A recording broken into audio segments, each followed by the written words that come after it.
Sebelumnya kenalan dulu ya. Perkenalkan, nama gue itu Krismanto Ronaldo. Tapi teman-teman manggil gue Mas Cemen. Dan orang tua manggil gue Masya Allah. Bukannya nggak mau dipanggil Krismanto ya. Tapi Krismanto ini memiliki arti yang sangat-sangat berintelektual. Krismanto. Kris itu pusaka, man itu cowok, to itu untuk. Jadi Krismanto adalah pusaka untuk cowok.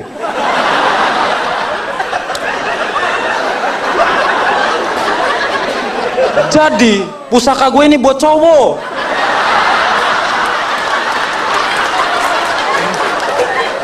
Oleh sebab itu cewek-cewek di sini yang ingin memainkan pusaka gue, sorry aja. Gue nggak nolak. Gue bayar dah. Gue ini berasal dari keluarga dangdut ya. Ayah gue itu legenda tukang nyawer.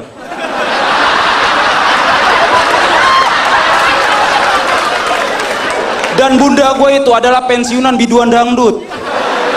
Oleh sebab itu bunda gue kalau nasehatin gue perlu ada cangkok dan goyangan. Seperti ini. Kamu jangan nakal, jangan main terus, belajar yang benar biar kamu jadi pinter. Kan gak enak ya, mau gue sawer tapi ma gue.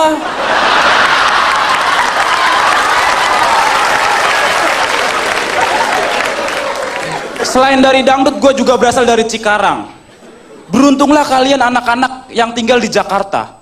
Karena jadi gaul di Jakarta itu lebih mudah dibandingkan dengan di Cikarang. Anak-anak Jakarta pengen gaul pergi ke mall, shopping, nongkrong, foto-foto di toilet. Udah jadi anak gaul. Anak Cikarang susah. Baru masuk mall, baru naik eskalator, udah mabok. Pulang-pulang dikerokin, masuk angin. Terus juga anak-anak Jakarta itu kalau ke bioskop enak nonton filmnya keren-keren ya kan, kayak Superman, Iron Man, Mas Cemen. Lah, orang Cikarang susah. Filmnya masih Prabu Angling Dharma. Itu juga versi 3GP. Masih pecah-pecah. Sebagai seseorang yang terlahir dari keluarga dangdut, gua miris banget ya melihat perkembangan dangdut zaman sekarang. Karena banyak legenda-legenda dangdut sudah mulai berguguran. Seperti Arafik, Meggy Z, Trio Macan. Trio Macan mah belum ya. Tapi coba kalian bayangkan, apabila Trio Macan ini meninggal, arwahnya penasaran, mau ngerasukin manusia gimana ya? Misalkan ada uji nyali gitu.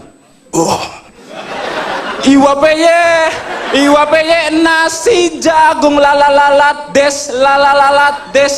Kan gak enak ya? Mau gue sawer tapi yang kesurupan ma gua.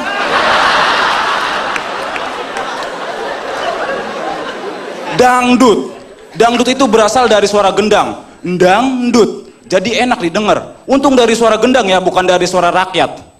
Kalau dari suara rakyat nggak ada yang mau dengerin. Asik, keren ya materi. Ya, kata Om Semi itu kalau stand up perlu ada pesannya, biar selain dapat LPM juga dapat TTPM, tepuk tangan per menit ya. Terus juga pas pemilu kemarin itu banyak banget ya caleg-caleg yang PDKT ke masyarakat, ya kan? Sama halnya kayak gue yang lagi PDKT sama cewek, asik. Ya, gue ini lagi PDKT sama cewek, namanya Sela. Nama panjangnya Selamat Malam. Iya, tadi gue telepon ceweknya ya. Halo, bisa bicara dengan Sela? Ya, saya sendiri. Saya juga sendiri. Jadian yuk. Tapi gue ini cowok sejati ya kan? Kalau PDKT itu ngajak ketemuan langsung, dinner bareng. Nggak kayak cowok zaman sekarang yang PDKT-nya cuma berani lewat HP kerennya, lewat BB. Ya elah, BB ini keren karena buatan orang luar negeri. Jadi ada beberapa tipenya yang menggunakan nama-nama zodiak seperti BB Aries, BB Gemini. Coba kalian bayangkan apabila BB ini buatan Indonesia, pasti pakai nama weton, ya kan? Nanti ada BB Legi, BB Wage, BB Kliwon, tiap malam Jumat dimandiin. Kata teman gue itu lahir di keluarga dangdut itu enak ya. Combro, gue kasih tahu aja ya. Lahir di keluarga dangdut itu nggak enak. Terlebih lagi ketika ayah dan bunda gue ini akan bersenggak. Mereka pasti akan melakukan ritual saut-sautan lagu. Ayah gue nyanyi. Bila kamu di sisiku, hati rasa syahdu. Bunda gue nyautin, padamu ku serahkan jiwa raga, ku turuti semua yang kau pinta. Di dada dipusar sama bawahnya, cepat buka. Adek gue nongol, ola olela, ola olela. Oke, terima kasih, saya Cemen. Wassalamualaikum warahmatullahi wabarakatuh.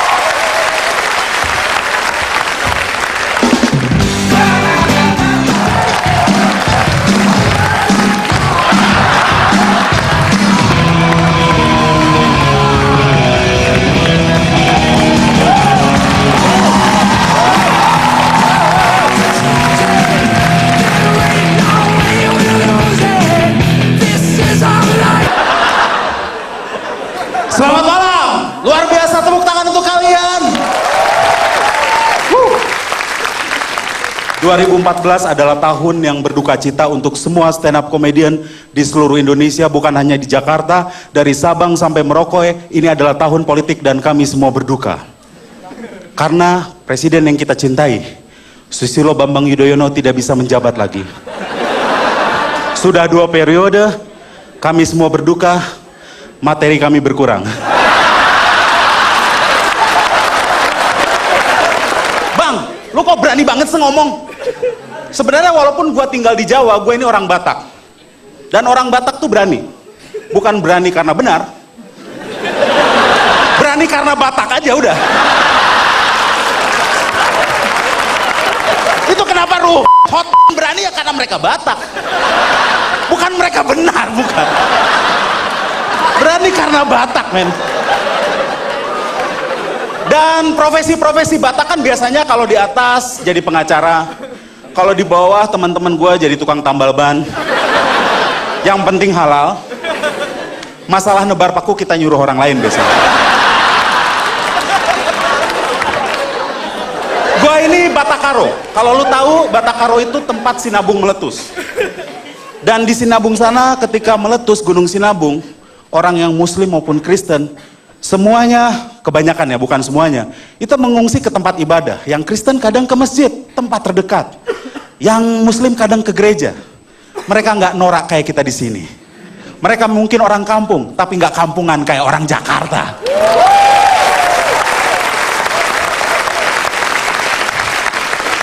Gua udah 10 tahun menikah. 11 kayaknya ya, lupa gua. Nggak pernah ngerti. Gue punya istri, jarang gue bawa. Tapi gue tetap sayang sama istri gue. Belum tentu yang bawa-bawa itu sayang sama istrinya. Pernah beliin jam nggak tuh? Bawa-bawa doang. Thanks to stand up comedy. Karena stand up comedy itu membuat nerd seperti gue. Gue tuh waktu SMP nerd. Gue hobi baca. Gue itu kutu buku, nggak gaul. Waktu SMA gue sedikit bergaul. Kuliah gue salah bergaul memang.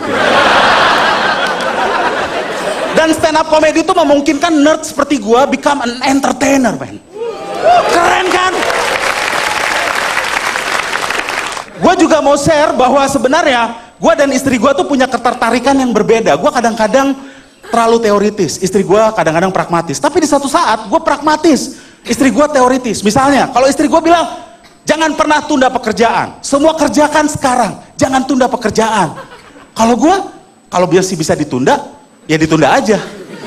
Kalau semua dikerjain hari ini, besok lo mau ngapain? Gitu, men. Dan ketertarikan membaca kita tuh agak beda ya. Kalau gue tuh sukanya ya filsafat, sastra, politik. Kalau dia buku masak, biasa ya. Gue nggak ada masalah dia suka buku masak, tapi nggak usah dipraktekin dong. Apalagi gue suruh nyoba, kan?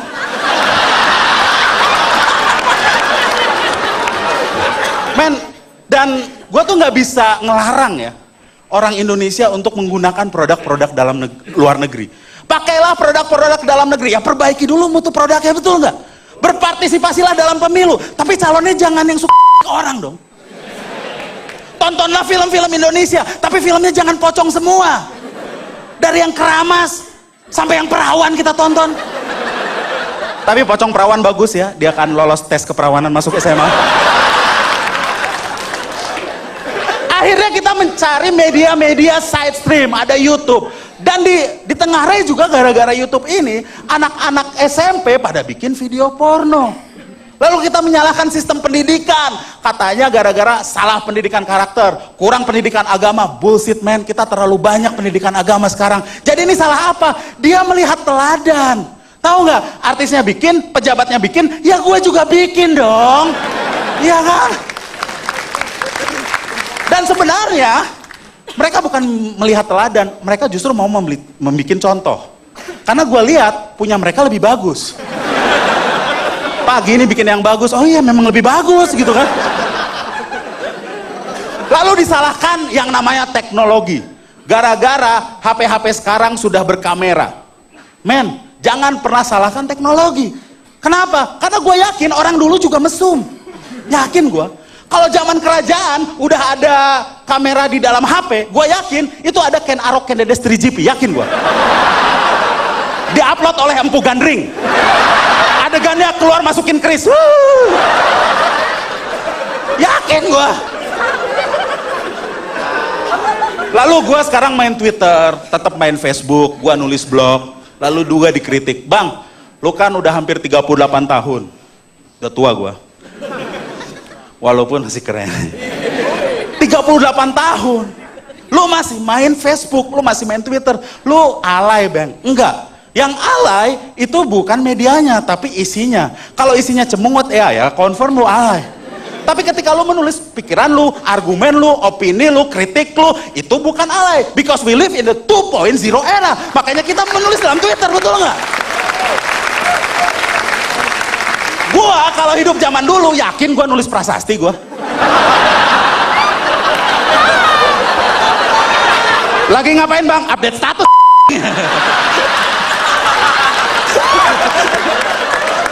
Yakin gua. Dan sekarang tuh sebenarnya orang Indonesia selalu disalahkan sebagai sebab ketertinggalan kita. Enggak men, orang Indonesia itu bukan sebab ketertinggalan kita. Sebenarnya yang salah itu adalah sistem. Orang Indonesia katanya malas? Enggak. Orang Indonesia menurut survei yang dibuat oleh lembaga asing adalah orang-orang yang bangunnya pagi di seluruh dunia. Apalagi kalau puasa, jam 2 kita udah bangun. Dan bangsa mana di dunia bangun jam 2, mau makan, nyetel TV, joget dulu. Cuman di Indonesia, men. Orang Indonesia tidak disiplin. Lu pernah ke Singapura? Gue yakin banyak yang udah pernah ke Singapura. Di sana ada aturan, kalau lu makan permen karet didenda 500 Sing dollar. Dengan kurs sekarang itu sekitar 4,5 juta rupiah. Orang Indonesia pergi ke Singapura, disiplin. Nggak ada yang makan permen karet. Tapi lihat di Jakarta, ada busway, diterobos. Separator ada, diterobos. Separator ditinggikan, diterobos. Ini sistem yang salah. Gua mau usul sama Jokowi sama Ahok, nggak usah kasih separator. Cukup garis biasa. Tapi ada tulisan, batas suci. Nggak akan bakal ada yang nerobos, men. Kenapa Indonesia seperti ini? Karena memang ada kesalahan. Orang Indonesia ini menganggap dirinya spesial. Semua orang Indonesia menganggap dirinya spesial. Lu lihat martabak. Martabak semuanya spesial. Nggak ada martabak biasa-biasa aja, nggak ada. Gua kuliahin tukang martabak, bang sini bang. Lu tahu nggak artinya spesial bang? Disebut spesial karena jumlahnya sedikit, limited edition. Kalau jumlahnya banyak, apalagi yang spesial dari sebuah yang spesial itu bang? Lu jadi beli nggak? Oh, sorry.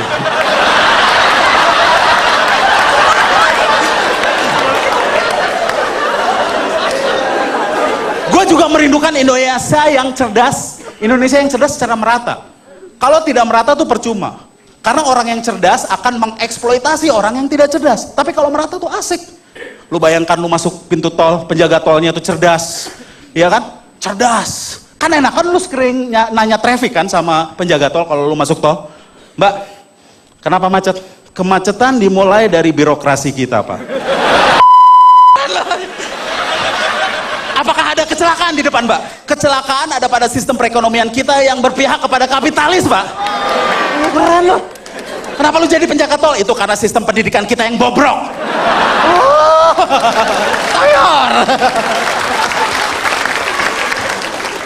Memang sistem pendidikan kita tuh bobrok, men. Lu tahu bahwa sebenarnya sistem pendidikan kita itu ya mengada-ngada. Anak 3 tahun belajar bahasa Inggris. Anak 3 tahun belum perlu bahasa Inggris kecuali dia tinggal di Inggris. Anak 3 tahun perlu belajar cebok, men. Kecuali ceboknya pakai bahasa Inggris. Mama, wipe my oke, gitu kan. Anak 3 tahun pandai berbahasa Inggris, lu percaya dia jadi penerjemah di PBB? Enggak. Anak 3 tahun pandai bahasa Inggris, lu percaya dia membuat proposal dalam bahasa Inggris? Enggak, karena belum ada tanggung jawabnya. Jadi mereka perlu enggak? Enggak. Yang perlu siapa? Kita. Karena kita senang menonton mereka. Kita senang menonton anak kecil melakukan keterampilan orang dewasa. Itu seperti sirkus anak. Dan lu pernah punya teman-teman yang boleh lepas tuh lu pernah punya teman pemain sirkus? Gue punya satu. Sirkus tuh kan bisa salto, bisa jalan cepat, bisa loncat-loncat. Tapi ketika dia di kehidupan nyata, dia jalannya biasa aja, men. Nggak loncat-loncat dia, nggak salto. Ke rumah dia kan, apa tuh? Bokap gua. Biasa aja gitu kan. Dan pendidikan di Indonesia tuh PR-nya banyak. Anak gua PR-nya banyak. Mau gua keluarin gak enak, udah bayar uang pangkal. Ya udahlah ya, kasihan deh lo. Lapor Kaseto ya. PR-nya banyak, tapi apakah dengan PR banyak itu pendidikannya bagus? Enggak, men. Ternyata pendidikan yang bagus itu ada di Finlandia, yang 40 tahun sistemnya tidak berubah. Di Indonesia setiap ganti menteri sistemnya berubah, dan ternyata bukan sistemnya yang berubah, cuman terminologinya yang berubah. Lo tahu? Dulu Eptanas, sekarang UN. Itu sebenarnya sama-sama aja. Terminologinya aja yang berubah. Sebenarnya sistemnya nggak berubah. Dulu kita sekolah 1 sampai 6, 1 sampai 3, 1 sampai 3. Sekarang 1 sampai 12. Apakah berubah? Enggak. Terminologinya aja yang berubah. Karena menuju kelas 7 orang harus pindah ke SMP juga. Menuju kelas 9 orang harus pindah ke SMA. Artinya cuma terminologinya yang berubah. Jadi menurut gua mungkin menteri yang dulu tuh hanya bisa ngitung sampai 16. Sekarang bisa 1 sampai 12. Jagoan gua. Hanya mengubah terminologi, men. Dan ternyata pendidikan yang bagus di Finlandia nggak ada PR-nya. Tidak ada PR-nya, tapi lu lihat hasilnya. Ada Nokia, ada pembalap-pembalap, Kimi Raikkonen, Mika Hakkinen, Ari Vatanen, semuanya dari Finlandia. Semuanya dari Finlandia. Kenapa mereka bisa juara F1? Karena nyetirnya fokus, nggak mikirin PR.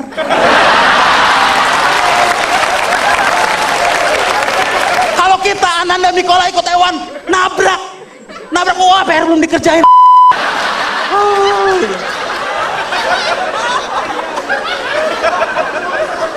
UN, ujian nasional. Ini juga bukti ketidakadilan di negara ini. Bayangkan, dari Sabang sampai Merauke, Papua yang fasilitasnya seperti itu, jangankan Papua, di Banten ada daerah namanya Lebak. Orang kalau mau pergi sekolah di situ harus manjat-manjat dulu kayak Indiana Jones. Soalnya sama dengan anak-anak kita yang ada di Jakarta yang sudah melek internet. Tidak adil kan? Jangankan soal ketidakadilan, ternyata penyelenggaraannya juga carut-marut. Pernah soalnya itu terlambat. Kenapa? Karena distribusi soal terpusat. Harusnya kan gak usah terpusat kan? Kalau gue jadi menteri pendidikan mah gampang aja. Gue kirim email semua guru-guru, guru-guru print, fotokopi, selesai kan? Gak mungkin telat. Kenapa tidak dilakukan seperti itu? Karena takut guru-guru di daerah membocorkan soal. Nah ini ada sistem yang pusat tidak percaya kepada guru-guru di daerah, terus gue harus nyekolahin di sistem yang mereka sendiri tidak percaya. Ya. Mari kita gugat mereka, pejabat-pejabat. Kenapa nyekolahin anaknya di luar negeri? Ini sistem bapak yang buat. Ini sistem bapak yang urus. Kenapa bapak menyekolahkan anak di luar negeri? Ini sistem bapak yang urus. Justru karena gue yang ngurus, bro. Gue nggak percaya sama diri gue sendiri. Iya kan? Itu kan kayak kosmetik. Kosmetik murah, tapi bintang iklannya cewek-cewek cantik. Dan lu percaya cewek-cewek itu pakai dan lu akhirnya pakai supaya secantik mereka. Padahal lu udah nggak ketolong.